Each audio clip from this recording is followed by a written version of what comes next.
Bonjour, je m'appelle Florent Lefebvre. Alors, je suis social data analyst, c'est-à-dire, je suis un passionné de la data sociale, donc prendre tous les réseaux sociaux, sur tous les réseaux sociaux, on peut le faire ailleurs, mais prendre tous les réseaux sociaux et aller voir ce qui se dit, aller voir ce qui se dit sur, en quelle quantité, qui le dit, comment ils le disent, quand ils le disent, comment se répand l'information, parce que moi j'adore Twitter, mais régulièrement il y a des comptes qui ont 100 abonnés sur Twitter qui arrivent à faire 10 millions de vues. Et comment ça se fait? Comment la donnée est devenue virale? Comment on est passé d'un point à un autre du réseau?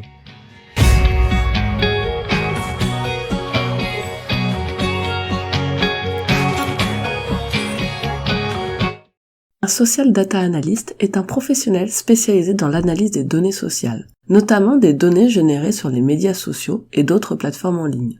Leur rôle principal est de recueillir, de traiter et d'analyser des données provenant de sources diverses telles que les réseaux sociaux, les forums en ligne, les blogs, les commentaires de produits, etc. La data science est, entre autres, un outil qui se rapproche de l'OSINT, un ensemble de techniques de recherche d'informations à partir de données accessibles publiquement. L'OSINT est principalement utilisé dans le domaine de la sécurité nationale et de l'application de la loi. Contrairement à certaines idées fausses, il n'est pas illégal, car il repose sur l'utilisation de données rendues publiques par les internautes et les organisations, notamment sur les réseaux sociaux. L'OSINT est utilisé par divers professionnels tels que les enquêteurs, les journalistes ou les experts en sécurité informatique. Il permet de détecter et de lutter contre diverses menaces numériques telles que le phishing, les fraudes ou les escroqueries. De plus, les informations en source ouverte servent de base de données pour comprendre des sujets complexes, établir des liens entre des éléments et justifier des actions politiques sans révéler de sources confidentielles. Voilà, il y a des gens qui sont centraux au réseau, il y a des gens qui sont très suivis, mais par contre, il y a d'autres gens, c'est pas forcément du tout les mêmes. Il y a d'autres gens que quand ils sont parlé de ce sujet-là, ils ont vraiment fait réagir.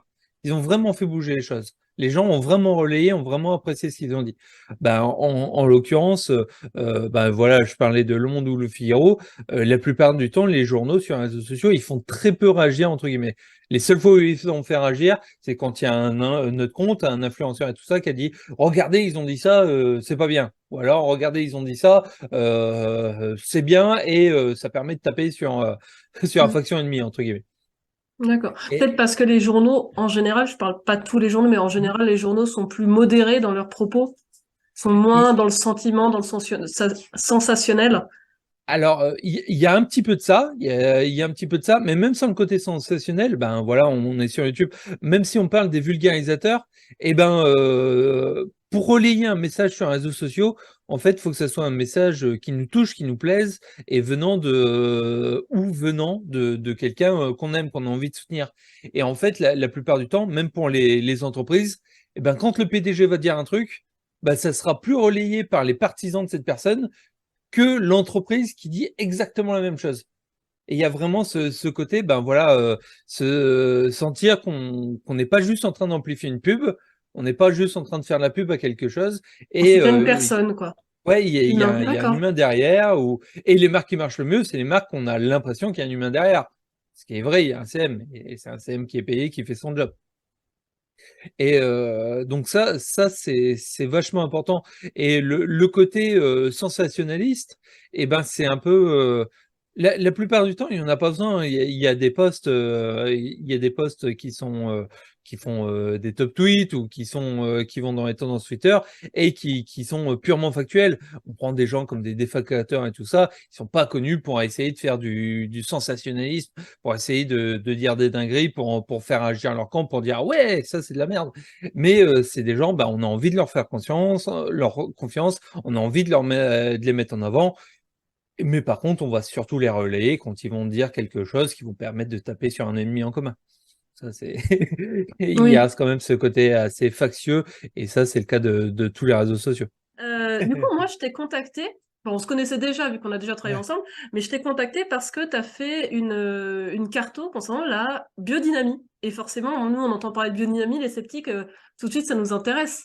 Alors, petit rappel. La biodynamie est une méthode de culture holistique qui repose sur l'idée que tout dans l'environnement agricole est interconnecté. Elle se distingue de l'agriculture biologique en intégrant des principes plus complexes, tels que l'influence des rythmes cosmiques, en particulier de la Lune, et l'utilisation de préparations naturelles pour renforcer le sol et les plantes. Cette pratique est critiquée, entre autres, pour son manque de fondements scientifiques solides. Les études n'ont pas encore prouvé de manière concluante que les pratiques biodynamiques améliorent la qualité du vin par rapport aux méthodes biologiques ou conventionnelles. Alors, moi, c'est pas un truc qui me tient particulièrement à cœur et tout ça. J'avais une liste de plusieurs sujets, mais par contre, j'ai déjà beaucoup traité d'agriculture. Et du coup, régulièrement, je demande c'est quoi le prochain sujet que vous préféreriez que je traite? Et ben, c'est souvent quand je propose un thème qui est proche du thème agricole, et ben mes followers s'emparent du sujet et me poussent plutôt à faire ça. Moi, c'est quelque chose que je connaissais assez mal, et je peux pas dire que je connais bien maintenant, mais au moins je sais ce Au qui final, toi, se t'as pas dit. d'avis sur la pratique, tout ce qui t'intéresse, c'est savoir qu'est-ce que les gens en disent. Après, ça Oui, serait t'as hypocrite forcément de un dire, avis, mais bon. ouais, on a forcément un avis. Mais par contre, j'essaye de faire en sorte que mes outils tiennent pas en compte de mon avis. Je veux dire, quand je fais une carto, eh ben, c'est les mêmes algorithmes qui sont traités, que je parle de la biodynamie ou que je parle d'un truc humoristique. C'est exactement les mêmes outils qui traitent la donnée. Quand je demande de faire des résumés, des bio ou des tweets qui ont été dit, bah, quand je balance ça à ChatGTP connaît pas mon avis. Je lui demande, fais un résumé, fais-le assez concis en 300 ou 500 caractères, et ChatGTP connaît pas mon avis sur la question. ChatGPT est un modèle de langage basé sur l'architecture GPT 3.5 développée par OpenAI. Il fait partie de la série des modèles GPT, Generative Pre-trained Transformers, qui sont des réseaux de neurones profonds entraînés pour comprendre et générer du texte en langage naturel.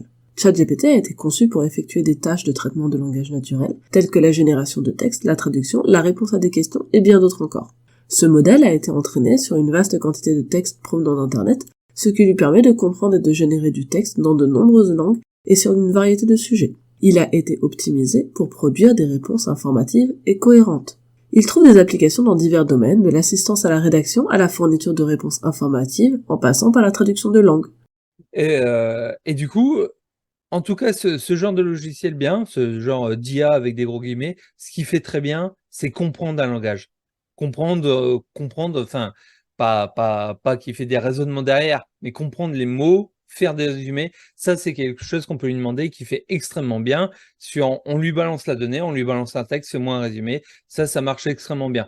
Pas du tout s'en servir comme encyclopédie, faut pas du tout essayer d'en sortir sa connaissance brute à lui, parce qu'on sait jamais s'il va sortir un truc qu'il a vraiment lu, ou s'il va faire une approximation, ou s'il va sortir un truc qui lui paraît plausible, mais qu'au final, qui se retrouve totalement faux. Mais faire des résumés avec du texte qu'on lui a lui-même balancé, il le fait extrêmement bien.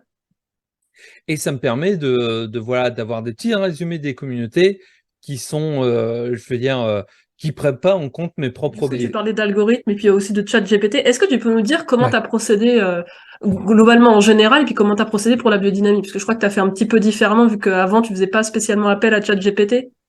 Ouais, ben ça c'est assez nouveau. Bon, c'est assez nouveau. C'est pas, je l'ai pas fait pour la première fois pour la biodynamie. Donc pour vous reconstituer tout le pipeline, moi souvent, la plupart du temps, mon outil de base c'est une carto. Donc je vais prendre tous ceux qui ont dit, qui ont parlé d'un sujet, qui ont dit un mot, utilisé un hashtag ou qui suivent quelqu'un. Là, en l'occurrence, c'est tous ceux qui ont utilisé le mot biodynamie. J'ai pris ça et depuis le début de l'année, donc de janvier à mai, là où j'ai sorti l'étude. Donc la seule raison pour laquelle on apparaît sur mon graphe, c'est qu'on a utilisé au moins une fois le mot biodynamie. Ça me permet de faire un peu le tour, un peu le tour du sujet.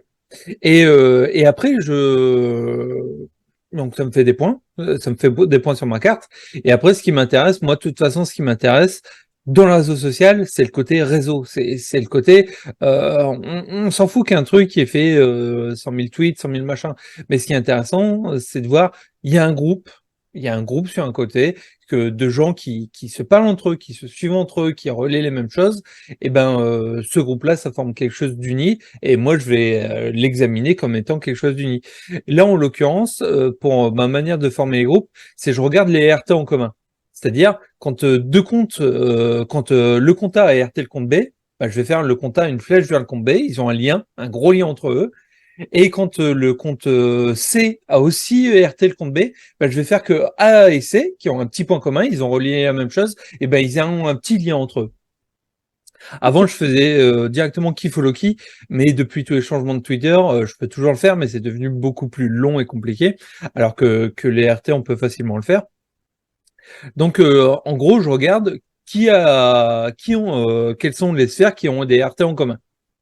Parce que quand on RT, on répète exactement la même chose que le tweet d'avant. Twitter considère ça comme un nouveau tweet unique, mais comme un copier-coller de l'ancien, sauf que les stats vont à l'ancien. Le nombre de vues incrémente le nombre de vues de l'ancien tweet. Et mon but, c'est de voir, bah voilà, quels sont les groupes qui se parlent entre eux, qui relaient plus ou moins la même chose, et après traiter ça comme un ensemble commun. Donc là, ça me fait des points qui sont reliés entre eux de différentes manières. Donc là, en l'occurrence, c'est l'RT. Et après, il y a un algorithme Force Atlas pour les positionner. En gros, bah, plus de nœuds sont liés entre eux, bah, plus ils vont se retrouver proches et le reste va s'éloigner. Donc là, ça me permet de les placer et d'avoir des groupes de nœuds qui sont très liés entre eux et qui se retrouvent les uns à côté des autres. Après, je fais passer un algorithme pour avoir des groupes. Lui, son but, c'est juste de faire de mettre des couleurs. Et je l'utilise pour mettre des couleurs et pour mettre des couleurs à des ensembles. En fait, pour dire, bah voilà, les Pour verts, visualiser les communautés, en fait, c'est c'est ça? ça. Pour dire, les verts, c'est un groupe de comptes qui suivent un peu plus entre eux qu'entre un vert et un bleu. Un Ok. vert a plus de points communs avec ça. C'est pas faut se dire sur les frontières. Sur les frontières, c'est pas très important. Un compte, on peut dire qu'il est 51. Mathématiquement, c'est faux, mais on peut se dire qu'un compte est 51% vert, 49% bleu.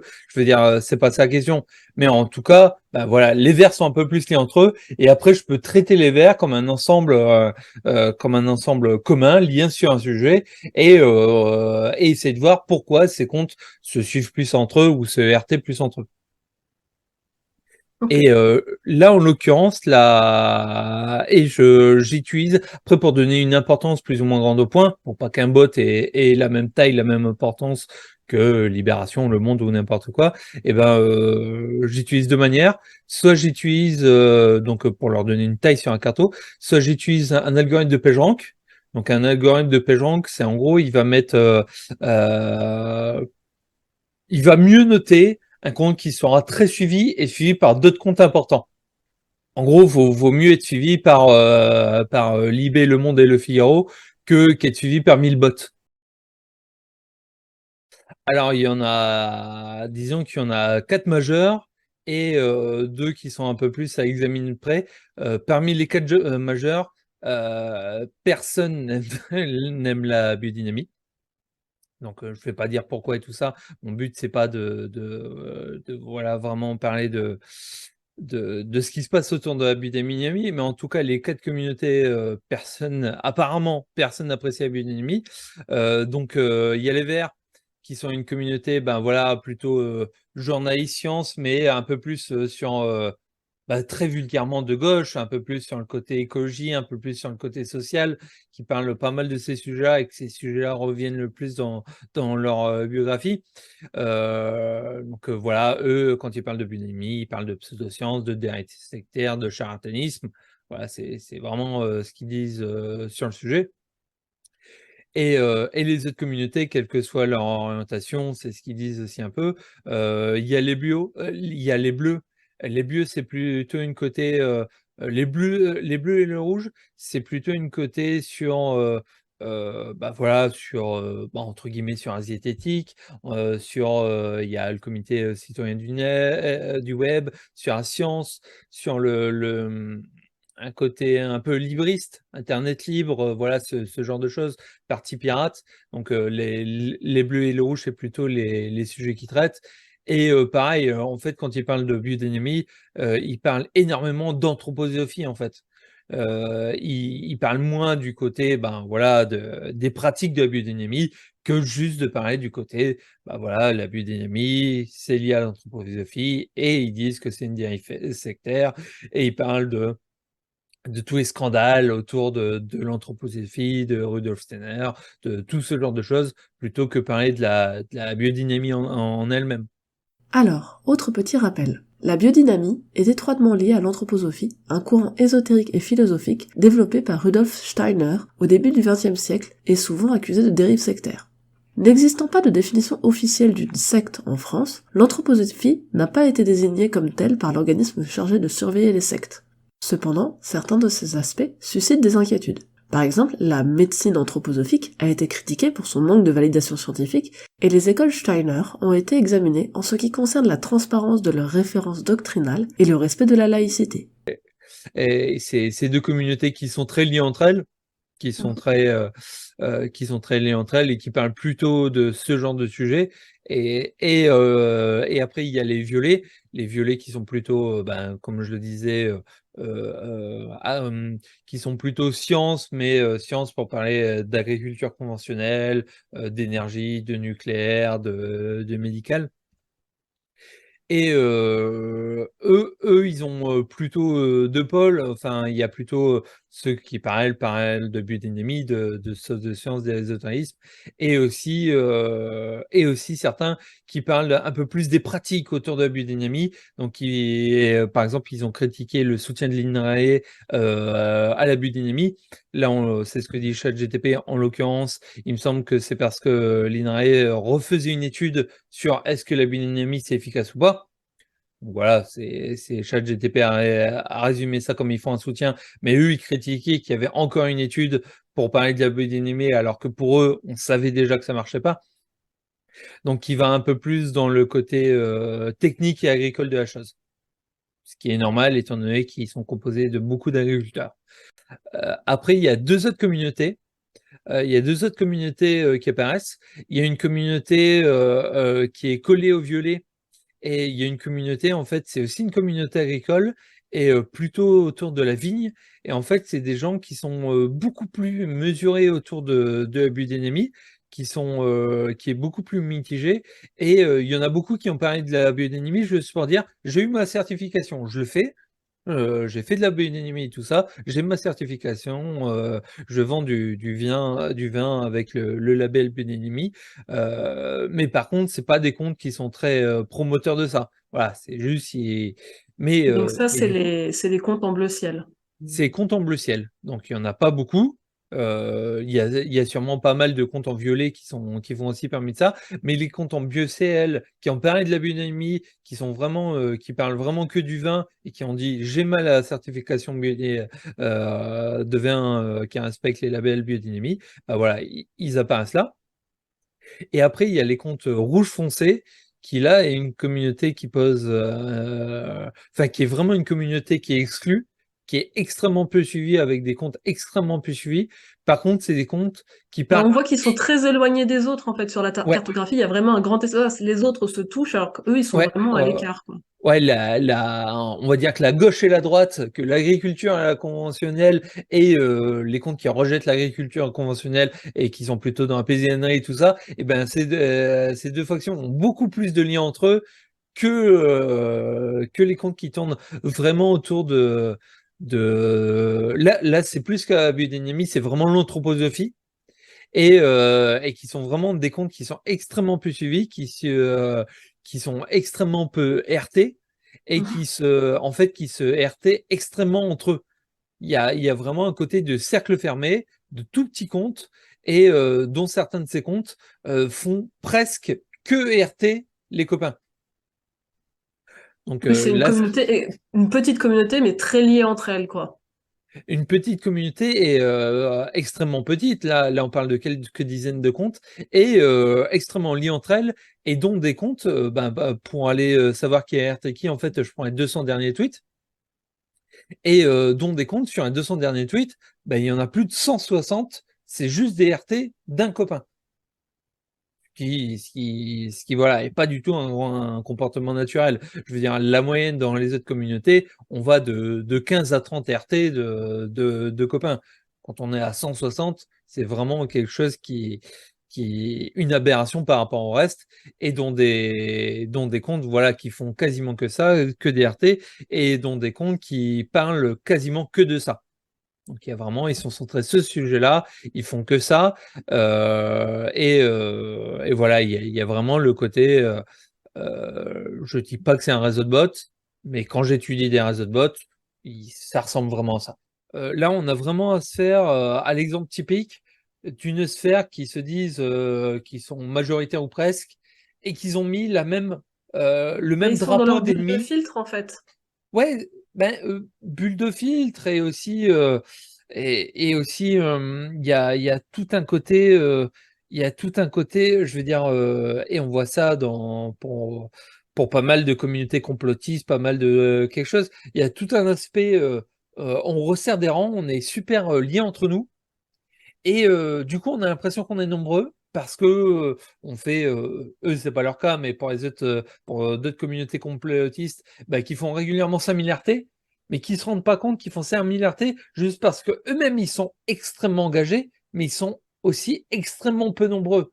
Je veux dire, ils sont extrêmement je veux dire, quand ils ont 5 comptes qui ont dépassé 100 000 followers, au final, il y a 90% de redondance entre ces 5 comptes. Au final, ils ont en tout et pour tout 120 000 followers. J'exagère, hein, là je cite des chiffres un peu sortis du chapeau, mais c'est un peu ce qui se revient dans toutes les analyses. Il y a des bulles qui se voient beaucoup plus nombreux qu'ils le sont. Ici, comme nous l'avions dit dans une précédente vidéo, les filtres techniques des algorithmes ont en réalité moins d'impact que les mécanismes comme l'attirance pour les pairs ou ce qu'on nomme les chambres d'écho. Le sociologue Dominique Cardon résume assez bien les limites de ce qu'on appelle dans le langage courant bulle de filtre. Car selon lui, la bulle, c'est nous qui la créons, par un mécanisme typique de reproduction sociale. Le vrai filtre, c'est le choix de nos amis plus que l'algorithme. Ainsi, plus que les suggestions de votre fil Twitter, c'est le choix des personnes que vous décidez de suivre qui va déterminer les informations auxquelles vous serez le plus exposé, vous donnant l'illusion que votre point de vue est majoritaire et représentatif. Et moi, Ouais. j'allais te lancer du coup sur les échanges entre les communautés, parce que du coup, il y a des communautés qui sont plus proches, d'autres qui sont plus éloignées. Qu'est-ce qu'on peut dire sur les échanges entre les communautés? Plus une communauté est proche, en fait, plus là en l'occurrence, plus ils ont RT les mêmes contenus, les mêmes types de contenus, et souvent, voilà, ça veut dire qu'ils ont des valeurs en commun, qu'ils ont, comme j'ai dit, les valeurs ça compte beaucoup. Bah voilà, quand on est de gauche, on n'a pas envie de RT l'extrême droite, pas RT directement, on va QRT ou mettre des réponses pour insulter, mais on va pas très rarement RT directement. Et du coup, ça veut dire qu'il y a pas mal de valeurs en commun, qu'il y a pas mal de connaissances, qu'il y a pas mal de sujets en commun qui intéressent les uns les autres. Et donc là, bah voilà, si on fait un très gros résumé en mettant la technique de côté, en parlant que de politique, les verts, ils sont un peu plus à gauche, et les violets un peu plus à droite. Et entre deux, on a tout un univers de gens qui sont un peu plus techniques ou comme le Parti pirate, on va dire, qui sont un peu plus difficiles à placer sur un échiquier politique. Et à côté de ça, il y a la communauté purement anthroposophie qui est vraiment mise à l'écart, qui a vraiment extrêmement peu de contact avec le reste du monde français qui a parlé de la biodynamie. Et donc qui est vraiment centré sur son sujet, et entre guillemets, le reste du monde les ignore, ne les soutiennent pas par des RT, et eux ne soutiennent pas le reste du monde par des RT. Et voilà, par exemple, entre les rouges, il y en a pas mal de fois quand ils ont parlé de biodynamie et que, ils ont fait, quelques likes, et c'était pour insulter les zététiciens, en fait. Ah, C'était pour insulter, voilà, c'était, si je retrouve les mots, grouilleux zététique, racaille zététique, voilà, ce donc genre ça, de c'est toute choses. la sphère un petit peu liée à l'anthroposophie qui, globalement, n'aime pas beaucoup les zététiciens, si je comprends bien.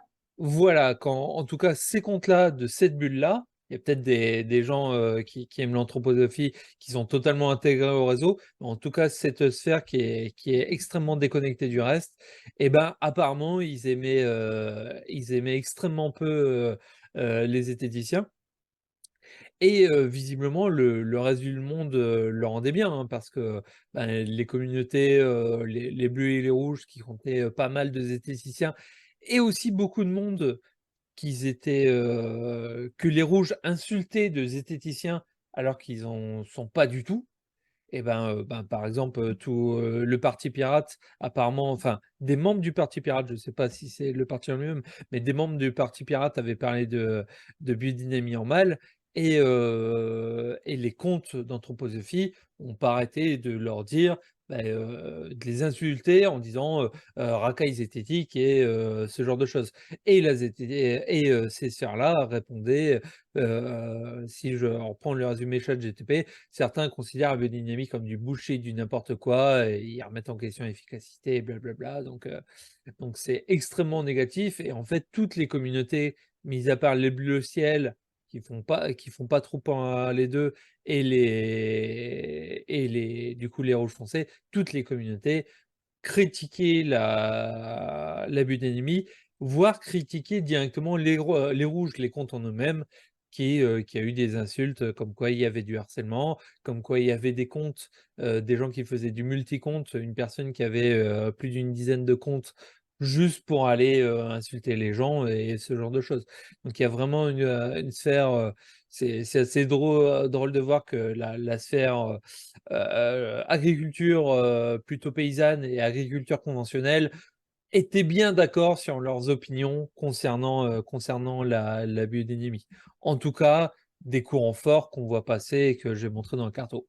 Après, après ce qui m'intéresse, c'est pas d'aller voir chaque petit compte individuellement pour voir, Oui. connaître ses opinions, sur le sujet. Ce qui Là, m'intéresse, on s'intéresse sur des dynamiques de groupe au final. c'est ça, c'est ça, c'est ça. Mes outils sont plutôt faits pour ça et on peut aussi faire du compte par compte et faire du profilage de compte, mais là, c'est pas ce qui m'intéressait de faire. Le but principal de la data science et donc des équipes œuvrant pour cette science est d'améliorer les produits et services des organisations, de manière à leur octroyer un réel avantage concurrentiel. Les exemples concrets d'application de la data science sont nombreux. En effet, les entreprises peuvent analyser les données collectées auprès des centres d'appel de manière à identifier les clients les plus susceptibles de se désabonner, de manière à ce que le service marketing puisse prendre les mesures adéquates pour les fidéliser. La data science permet également au secteur marketing de proposer des produits et services adaptés aux préférences des consommateurs, en se basant sur leurs achats récents par exemple, mais également sur des facteurs tels que l'âge, la classe sociale, la profession, le sexe, etc. D'autre part, les entreprises de santé s'appuient sur la data science pour analyser les données issues de tests médicaux, afin d'aider les médecins à établir des diagnostics au plus tôt, permettant de traiter plus efficacement les patients. Les sociétés de logistique se servent également de la data science pour analyser les tendances du trafic, les conditions météorologiques et autres facteurs, afin d'améliorer les vitesses de livraison et réduire ainsi les coûts. Il y a tout un tas d'applications à ça, pour ceux qui s'intéressent, à la communication, au marketing, à la com de crise et quelqu'un dit du mal de vous, que ce soit un youtubeur ou une grande marque, ça revient au même. Il faut mieux savoir qui a dit du mal de vous et savoir comment répondre parce que la moitié du temps, ne serait-ce que répondre, c'est prendre une décision et c'est peut-être amplifier ou le problème ou ce genre de choses. Donc pour ça, il faut avoir la donnée. Il faut pas juste avoir un nombre de tweets. Tant de gens ont parlé de vous, ça on s'en fout. L'important c'est de savoir qui a parlé de vous, en quelle quantité, quelles sont les factions en présence, quels sont les camps en présence. Et moi, à titre perso, j'adore faire ça, ne serait-ce que pour les grands débats, pour les fake news, pour les machins, savoir, il y a deux camps qui s'affrontent, savoir qui a dit quoi, savoir quels sont les arguments qui percent le plus dans chaque camp. Moi, c'est comme ça que je vérifie mon information, c'est comme ça que j'ai commencé, et c'est aussi comme ça que c'est devenu mon métier. Et à quoi ça pourrait servir à des sceptiques, en l'occurrence? À quoi ça pourrait nous servir à nous? Alors, moi, ce qui m'intéresse, c'est de voir, il y a tous les réseaux sociaux ont un phénomène de bulle. Tous les réseaux sociaux, même, nous dans la vraie vie, on a un phénomène de bulle à base de tous nos proches font quelque chose, ont une opinion et du coup, on se dit: «Bah, c'est forcément l'opinion majoritaire» Mmh. et C'est moi, l'effet de c'est ce qui chambre me d'écho. ouais, c'est ça, c'est ça. Je veux dire, on est dans une famille, très à gauche et ben, on se dit, voilà, le ceux qui sont les gens sont sûrement, tous très à gauche et les autres sont sûrement des fachos. Pareil quand on est, fortement à droite, ben, on se dit, bah, voilà, les gens sont l'opinion majoritaire, c'est sûrement la droite et le reste, C'est c'est les des woke. gauchos marxistes. Et donc, moi, ce qui m'intéresse, c'est de remettre un peu ça en relief et qu'on ait un compte, même si on essaye de suivre plein de gens différents, les algorithmes vont toujours essayer de nous mettre, chaque fois qu'ils ont vu qu'on a passé un peu plus de temps sur un contenu et ben, la prochaine fois, ils nous mettront un peu plus de ce contenu-là, parce qu'ils veulent qu'on reste un peu plus longtemps. Et ce qui m'intéresse, c'est d'avoir un outil pour remettre ça en perspective.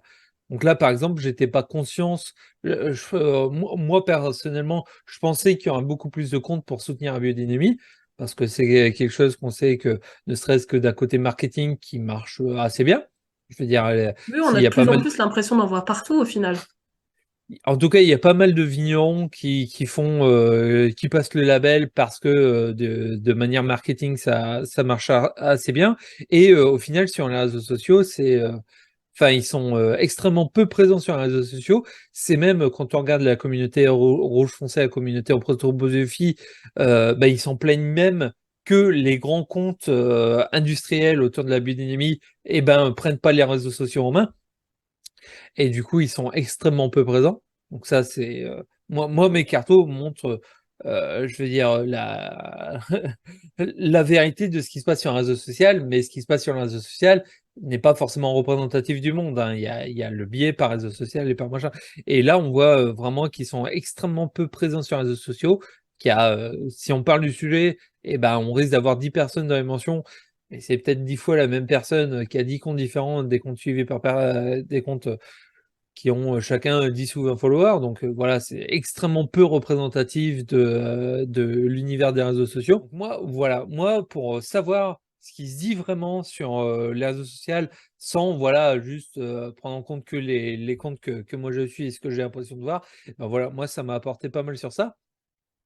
Et je pense que voilà, c'est pas mal d'avoir des outils qui, c'est comme, le niveau 0 de ça, c'est de voir ce qui est en tendance. De voir dire: «Ben, ça, c'est le sujet en ce moment, du moment», pas juste parce que mon petit groupe en parle, mais parce que tout le monde en parle. Mais bon, juste un nombre, c'est le niveau 0 du truc et voilà, ce genre d'outil, ça m'aide à prendre du relief et voir dire: «C'est vraiment ça l'état du débat sur, le réseau social là, de temps à temps, ou à un instant T. C'est vraiment ça l'état du débat et ça permet, c'est des outils aussi, qui ont leur propre biais, mais en tout cas, tous ces biais-là sont, extrêmement peu liés, au sujet qu'on traite et à l'opinion de la personne qui fait l'analyse.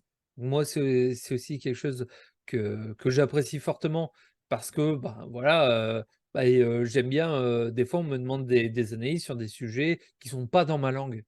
Donc j'utilise des traducteurs, j'utilise machin pour savoir un peu ce qui se passe, mais c'est intéressant, que les outils me donnent un résumé de ce qui se passe, même quand je connais pas, je veux dire, la politique locale sur une petite région d'Allemagne. Moi, j'en ai aucune idée et voilà, c'est des outils qui permettent d'avoir un avis, assez objectif de l'état du débat sur un réseau social, un instant T, concernant ce sujet-là. Et ça, je pense que voilà, tous ceux qui s'intéressent pour essayer de prendre un peu du recul, devraient s'intéresser pas mal à ce genre d'outils, pas forcément les cartographies, tout ça, mais à ce genre d'outils qui essayent d'arriver avec des choses qui ne prennent pas en compte les biais de la personne qui a appuyé sur play.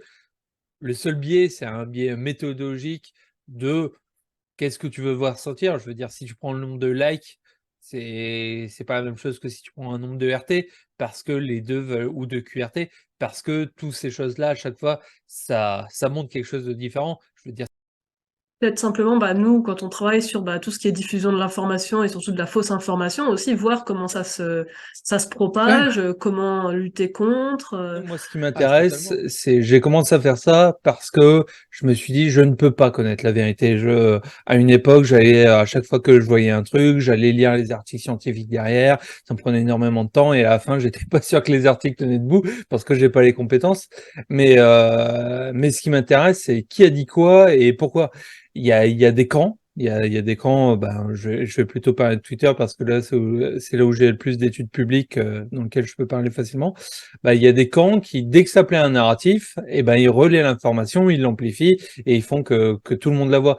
Et ils atteignent des gros scores. C'est pas forcément viral, mais ils atteignent des gros scores.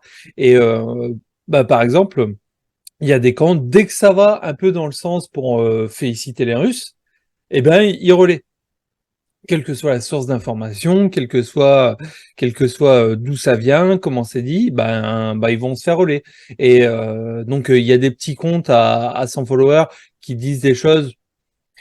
Souvent c'est pas prouvé, souvent c'est difficile de voir le vrai du faux. Souvent ils disent, c'est bizarre, hein, ils émettent un doute. Et il y a un compte à 100 000 followers qui va mettre Rien, je pose des questions, comme on dit. Ouais, c'est ça, c'est Pose ça. juste la Faites vos question. propres recherches. Et donc voilà, c'est des choses niveau de l'information, c'est le niveau zéro. Et il y a des énormes comptes, il y a des relais qui sont là pour amplifier le phénomène et qui font que ça diffuse à toute cette bulle qui est intéressée par ce genre de narratif.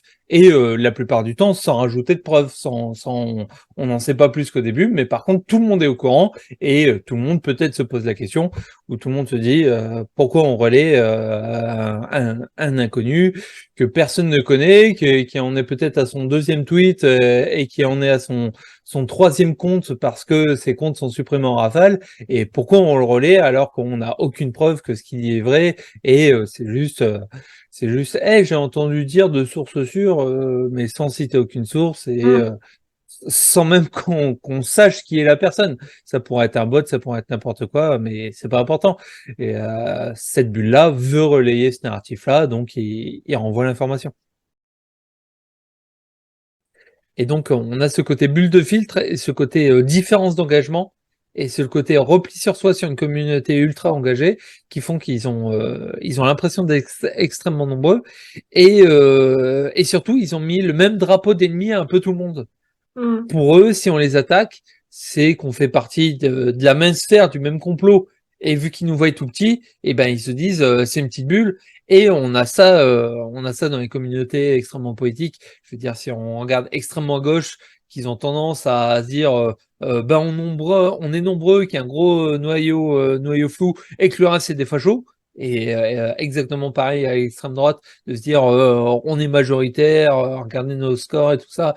Et il y a peut-être un petit noyau neutre, et le CR c'est des écolos bobo gauchistes, le reste c'est des écolos bobo gauchistes, et et c'est des communautés qui se rendent pas compte qu'au final la majorité, 95% de la majorité, c'est le noyau neutre. C'est des comptes qui en ont pas grand chose à faire, qui pensent pas trop au sujet, qui s'intéressent pas trop à ça, qui vont pas trop réagir. Et par exemple, le côté politique sur Twitter est extrêmement connu par ça, mais il faut savoir que le côté qui s'intéresse ne serait-ce qu'un peu à la politique, c'est entre, suivant les analyses, c'est entre 20% et un tiers de Twitter. Le reste n'a rien à voir. Et le reste, personne ne suit des comptes engagés, personne ne suit là-bas. La sphère qui s'intéresse au sport sur Twitter, et qui est des gens qui ne suivent quasiment que des comptes de sport, est aussi grosse que la sphère qui parle de politique sur Twitter. Mais c'est des sphères qui communiquent extrêmement peu entre elles, et du coup, qui n'ont pas conscience que l'autre sphère existe. Et pareil pour toutes les sphères culturelles, autour des actualités, autour du manga, des films, des machins, c'est des sphères qui sont extrêmement grosses et qui ne coexistent pas forcément, qui ont extrêmement peu de contact avec la sphère politique. Du coup, chaque sphère a l'impression d'être majoritaire. Bon, le côté politique sur Twitter, c'est un côté qui ressort extrêmement de Twitter, parce que les médias en parlent, parce que ce genre de choses en parlent, donc les gens sachent que le reste existe. Mais en termes de nombre de comptes et nombre de tweets, je veux dire, il n'y a pas plus de gens qui parlent de politique sur Twitter que de gens qui parlent de sport. Et ça, il y a tout un tas d'analyses, tout un tas de cartographies, comme moi j'ai fait. C'était pas les miennes sur le sujet et tout ça, mais il y a tout un tas de choses sur le sujet qui montrent que on a tous l'impression que notre bulle est un peu représentative, et c'est toujours extrêmement faux, parce que c'est extrêmement dur d'être représentatif quand Twitter a à peu près 300 millions de personnes actives par jour. Il n'y a rien de représentatif dans les 1000 comptes qu'on suit, quoi.